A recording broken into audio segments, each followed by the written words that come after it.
This video will demonstrate how to add flight to your VRChat avatar. Unfortunately, due to flight's dependence on the box collider component, this will not work for Quest avatars. My own avatar uses multiple flight modes, but for this tutorial, I will be focusing on what I call look mode, which allows you to fly in the direction you're looking. We'll start by setting up the flight platform. Right-click your avatar in the hierarchy. 3D Object, Cube.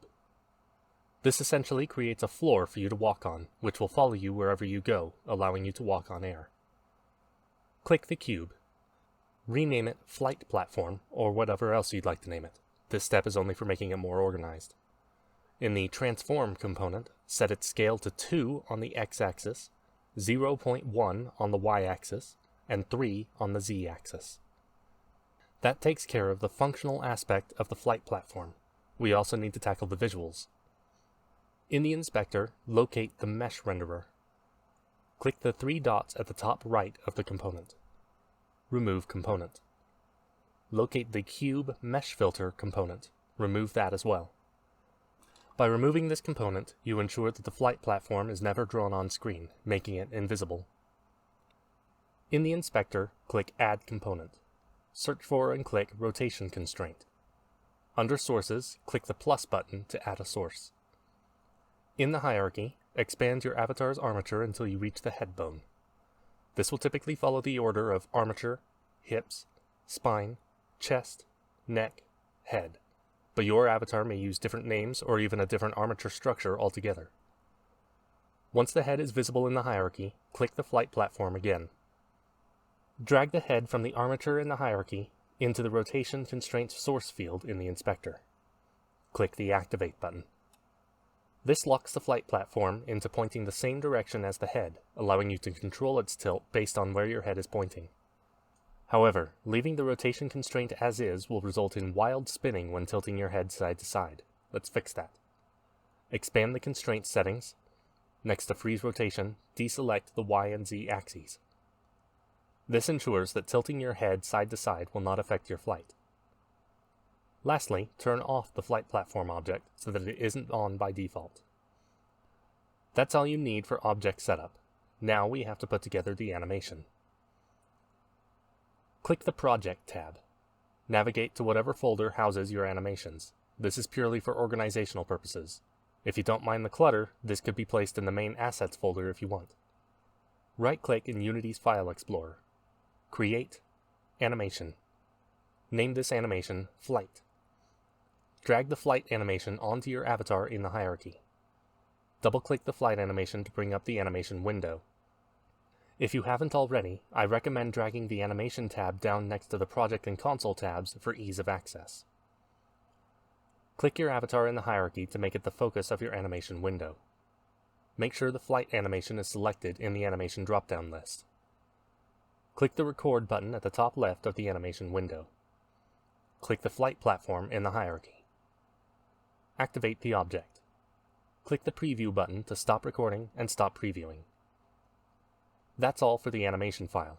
Most of the functionality of flight is contained in the flight platform's box collider and rotation constraint, so all the animation has to do is activate the object. Now for the coding. We need to locate the avatar's FX animator. If you don't know where to find that, try this. Click your avatar in the hierarchy. Scroll down in the inspector until you find the Playable Layers section of your VRC avatar descriptor, and double-click the field next to FX to bring its animator up in the Animator tab. With the animator open, we can get started on the coding. Click the Parameters tab at the top left. Click the plus button to add a new parameter. Click Bool. Rename this new bool parameter to Flight. Click the Layers tab. Click the plus button to add a new layer. Name this layer Flight, or however you want to name it for organization. Click the gear icon for this new layer and set its weight to 1. Without this step, the game won't even try to use the code in this layer. In the grid to the right, right-click, Create State, Empty. Click the new state and use the inspector on the right to rename it to Off. Create another new state. Name this one On. In the motion field, click the circle icon to bring up a list of the animation files in the project. Search for Flight and add it. If you named your animation differently, search for whatever you named it. Right-click the off state.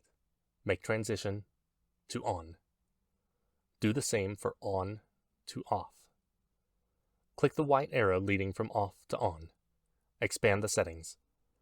Deselect Has Exit Time and set Transition Duration to 0. These changes ensure that there is no delay when you activate Flight.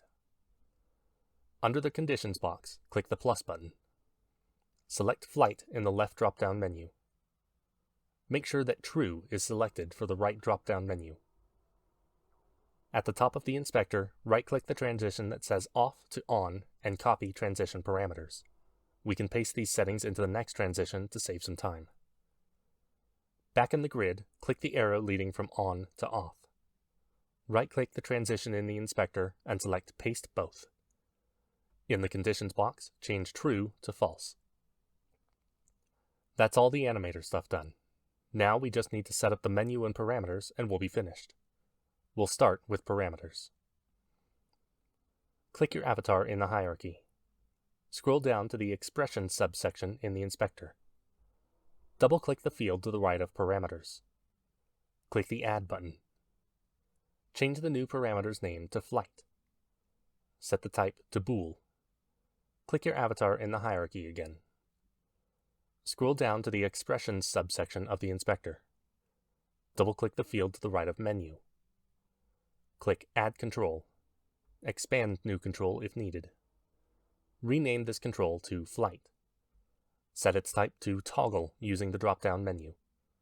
Set its parameter to Flight using the drop-down menu. With that, your flight should be fully functional. Go to the VRChat SDK control panel and hit Build and Test to try it out in-game.